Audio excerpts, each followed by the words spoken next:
Why am I always so tired? Top 10 Reasons why seniors are always tired.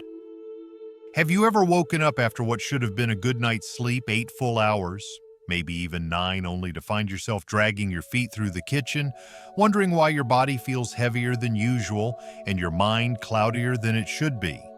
It's a strange kind of exhaustion, isn't it?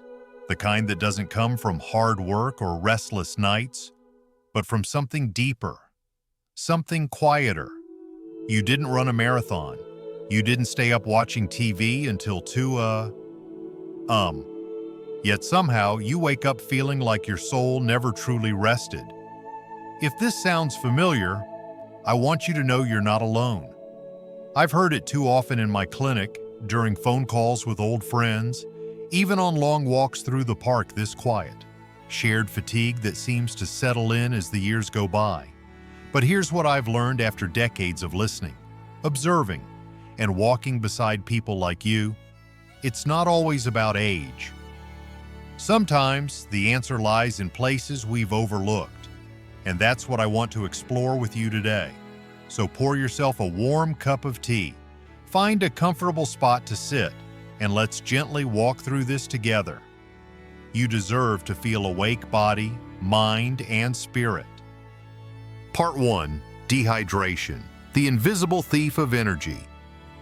You'd be surprised how often fatigue is simply the quiet whisper of a thirsty body. One morning, a kind older gentleman, let's call him Mr. Harris, sat across from me and said, "Doc, I don't get it. I go to bed early, sleep straight through, but every afternoon around 2 o'clock, it feels like someone pulled the plug on my energy."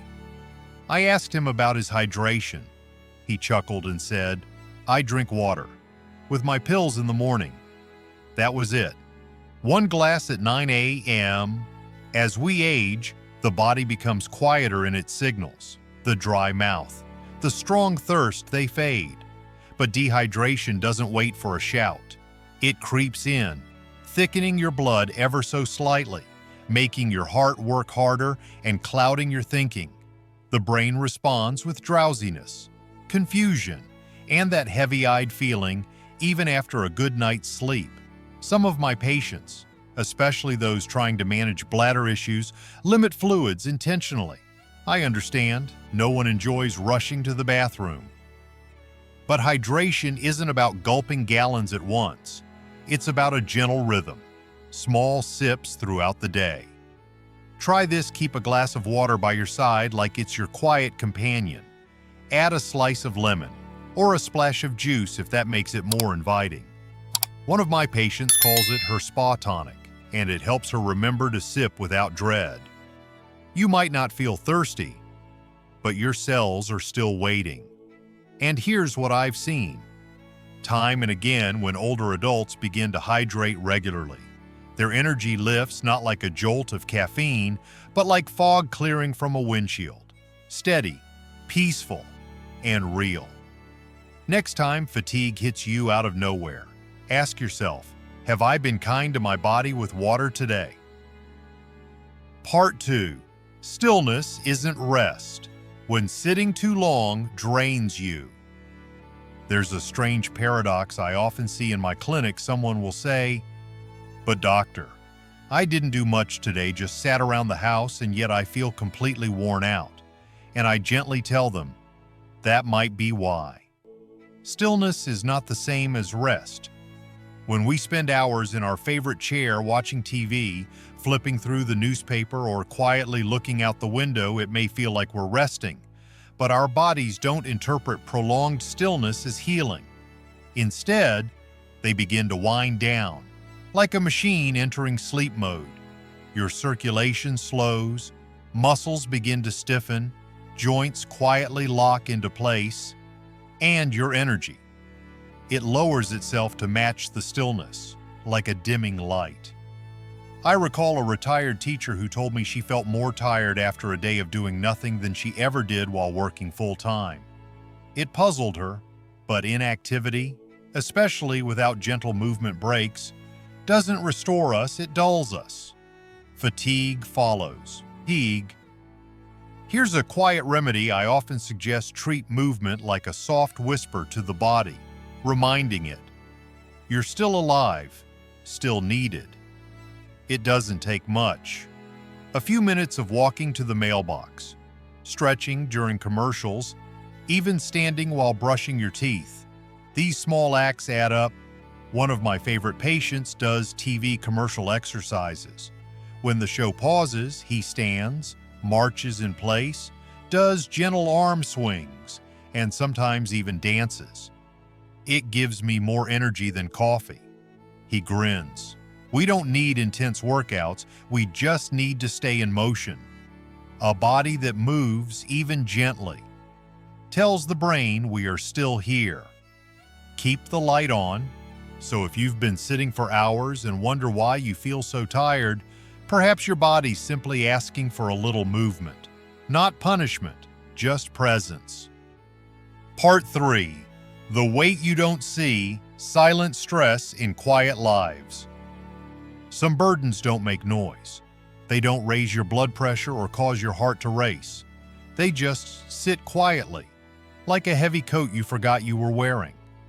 This is what I call silent stress, and I see it often in older adults, especially those who've retired, lost loved ones, or are simply navigating quieter chapters of life. One woman, a widow in her 70s, once told me, "I don't have a job to stress about anymore. My children are grown, my days are calm. So why do I still feel so tense, so tired?" As we talked more, she admitted she often worried about her health, about being alone, about finances, about forgetting names. None of these thoughts were loud, but they never truly went away either. They just hovered, wearing her down from the inside. The body doesn't differentiate between thunderous panic and quiet unease. Stress is stress. It sends out cortisol. It tenses your muscles. It dulls your joy. It interrupts your sleep. And most of all, it steals your energy. But here's something I've learned: when we give these silent fears a name, they lose some of their power. Some patients journal before bed. Others keep what one called a worry jar. They write each worry on a slip of paper. Say, "This belongs to tomorrow," and drop it in the jar. It's a ritual of release. I encourage you to do the same. Talk to someone. Pray. Meditate. Write. Walk in nature. Even 5 minutes of acknowledgement can begin to soften what's been hardening inside for years. Fatigue doesn't always come from muscles or age. Sometimes it comes from carrying invisible weights for too long, and it's okay to put them down now and then. Part 4. When comfort food quietly drains you. There's something tender about the foods we reach for in our quiet moments.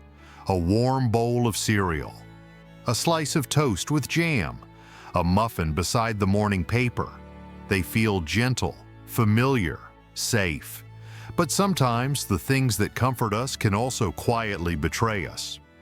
I remember a soft-spoken man named Joseph who came in, complaining of an energy crash every morning around 10:30. I don't understand, he said.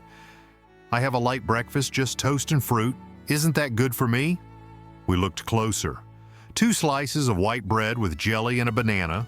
No protein, no fiber, no healthy fat. Here's what happens with meals like that. Your blood sugar rises quickly, then falls just as fast. It's a spike, followed by a slump. You feel good for a short while, then suddenly tired, cloudy, and in need of a nap. This isn't about eating less. It's about eating wiser. The truth is, many seniors gravitate toward easy foods, soft, fast, and familiar. But those meals often lack the deeper fuel the body craves: healthy fats from avocados or nuts, protein from eggs or yogurt, fiber from whole grains and vegetables. I recall a woman who told me, "All I did was add a boiled egg and a few almonds to lunch, and somehow I stopped dozing off by 2 p.m." It wasn't magic. It was balance. We don't need to give up the foods we love, but we might need to pair them with something that sustains us longer. because food isn't just about fullness, it's about fuel. So next time you feel that wave of exhaustion wash over you after a meal, ask gently, did I nourish my body or just quiet my hunger? Part 5. The Illusion of Sleep. Why time in bed doesn't always restore you. I sleep 8 hours a night, Mr. Leonard told me, brows furrowed. But when I wake up, I feel like I've been digging ditches in my dreams. This is more common than most people realize. You go to bed at a decent hour, you stay in bed all night, and still, you wake up feeling like you never truly rested. That's because not all sleep is created equal. There's a kind of sleep that's deep and healing, where your brain clears out waste, your muscles repair, and your cells reset. But then there's light sleep, the kind where you hover near the surface, never really falling into that sacred place your body needs. Many things interfere with deep sleep. Some are obvious pain, bathroom trips, late-night screens. Others are sneakier low magnesium, blood sugar swings, or even a mind that just won't turn off. I once had a patient who slept with the TV on. He said silence made him feel lonely. But that flickering screen kept his brain on alert, never letting it fully release into slumber. When he switched to soft white noise and dimmed the room completely, he finally remembered what it felt like to dream again. Another patient tried magnesium glycinate and described it as finally landing in sleep, not just hovering above it. Here's what I often tell my older patients: it's not about how long you're in bed, it's about how deeply your body goes once you're there. So if you wake up tired, despite being asleep, consider your sleep quality. Is your room dark, cool, quiet? Do you feel calm before bed or wired with unspoken thoughts? Sleep should reset you, not leave you running on fumes. And yes, even in your 70s or 80s, good sleep is still within reach. Part 6. Nature Deficit. When staying indoors dims your inner light. There's a kind of tiredness that comes not from doing too much, but from not seeing enough sunlight. I once had a lovely patient, Mrs. Hall, who came in complaining of persistent fatigue, no major illnesses, no depression, just a lingering sense of fog and low energy. As we talked, I asked her gently, "When was the last time you sat outside in the morning light?" She paused. "I don't really go out anymore. I guess, maybe last month." The human body is designed to sync with the sun. Our internal clock, our circadian rhythm, is set by natural light. It tells us when to wake up, when to produce melatonin for sleep, and when to boost serotonin to lift our mood. Without sunlight, this clock falls out of rhythm. Artificial lights, TV screens, and closed curtains confuse the brain. They keep us in a kind of limbo, never quite fully alert, never truly restful. Even 10 to 15 minutes of morning sunlight can make a profound difference. One older man told me he began sitting on his porch with coffee each morning. "I don't do anything," he said, "just listen to the birds and feel the breeze." Within a week, he said he felt alive again. And let's not forget vitamin D. With age, our ability to synthesize it from the sun declines, and deficiency becomes common. Vitamin D affects mood, energy, immunity, even sleep. No wonder staying indoors can leave you feeling like a tired houseplant, wilting quietly. But this isn't about hiking mountains. It's about small reconnections. A walk to the mailbox, a seat by the window with the curtain drawn wide, a few minutes of sun on your skin and fresh air in your lungs. Because sometimes, to feel alive again, we just need to remember the world is still turning and we're still a part of it. Part 7. The Quiet Deficiency. When your body runs low on essentials. Most people don't wake up thinking, "I'm probably low on magnesium today," but over the years, I've seen how small deficiencies can lead to big exhaustion. Mr. Allen, a retired mechanic in his late 60s, once told me, "Doc, I feel like I'm walking through molasses every day. I sleep, I eat, I rest, but I never feel recharged." On a hunch, we ran some blood work. The results: low vitamin D, B12, and mild iron deficiency. He started a low-dose supplement plan, adjusted his meals slightly, and within a month, he came back smiling. "It's like someone flipped a switch in my body." He said, "I didn't know how foggy I was until the fog lifted. As we age, our bodies become less efficient at absorbing nutrients. Even if your diet hasn't changed, your gut's ability to pull in those essential vitamins might have, and the symptoms subtle: fatigue, brain fog, dizziness, weakness, easily mistaken for just getting older, but it's not always age. Sometimes it's simply a quiet signal I'm running on empty." The most common culprits I see: vitamin B12, essential for nerves and red blood cells; vitamin D for energy, mood, bone strength. Iron carries oxygen to your cells. Without it, you're running on fumes. Magnesium helps muscles relax and supports sleep.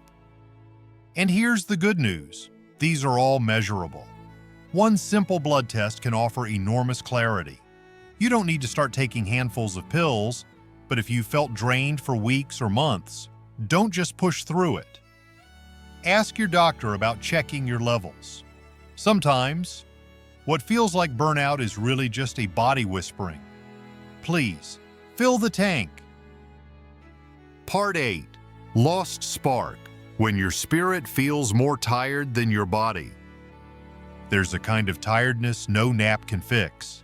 The kind that settles deep not in your muscles, but in your heart. It often shows up quietly, after the children are grown, the career is finished, and the daily obligations have faded.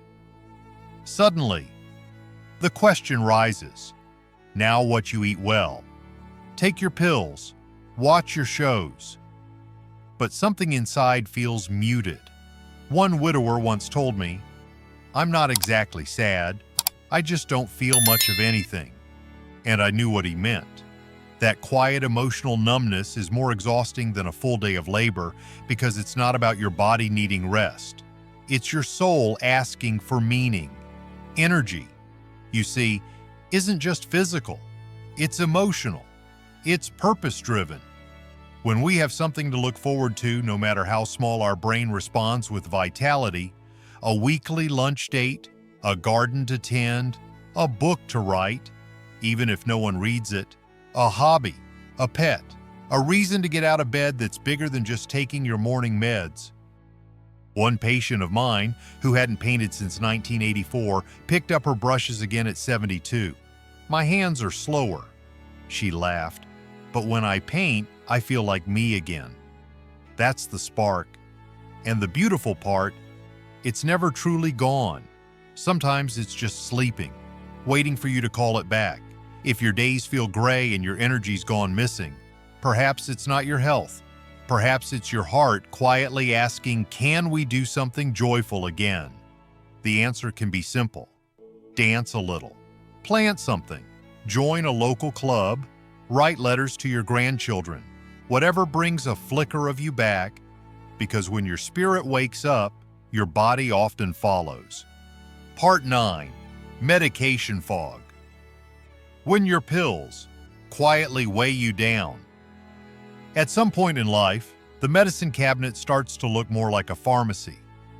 One for blood pressure, one for cholesterol, one to help you sleep, another to fix what the first three disrupted.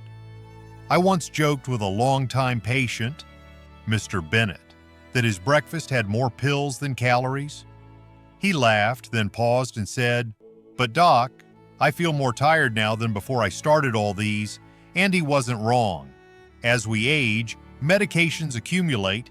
Each one might have been necessary at some point, but together they can quietly tangle. Some make you drowsy, others disrupt sleep, some deplete nutrients like B12 or magnesium. A few lower your blood pressure just a little too well, leaving you lightheaded and lethargic. One woman told me, "I didn't realize two of my pills were canceling each other out. One made me sleepy, the other kept me wired. I thought I was losing my mind." The fog didn't lift until her pharmacist did a full medication review and made a few small adjustments. "I feel like myself again," she said, "and I didn't even know I had disappeared." Doctors do their best, but they don't always see how meds interact with each other or with you. That's why I often encourage older adults to sit down with a pharmacist at least once a year. They know the chemistry. They can catch things others miss. Fatigue isn't always about what's missing. It can also be about what you're carrying that no longer serves you. So if you're on 5 or more prescriptions and feeling perpetually drained, don't accept it as just aging. Ask, reassess, review. Your body is speaking. You deserve to know what it's saying. Part 10. The Forgotten Fuel: How Joy Restores More Than Sleep Ever Could. It might sound simple, too simple, but after decades of sitting beside people in their most honest moments, I've come to believe this with all my heart. Joy is a kind of medicine, not the loud kind, not the kind that shouts or dazzles, but the soft, persistent kind that quietly keeps us alive inside. I remember a woman, Miss Clara, in her early 80s, who said to me during a routine checkup, "I'm not sick, I'm just faded." She wasn't depressed. She wasn't in pain. But her days had blended into one another: TV reruns, lukewarm coffee, a calendar full of reminders but not excitement. When I asked her when she last laughed from her belly, she couldn't remember. That kind of emptiness weighs more than we realize. And yes, it makes you tired. Joy doesn't need to be grand. It can be small and silly. One gentleman told me he started learning TikTok dances with his grandkids. Another began writing limericks. He called them terrible poetry that makes me giggle. A widow adopted a senior cat. We nap at the same time. She said, "Perfect match." Here's what I've seen even when energy is low.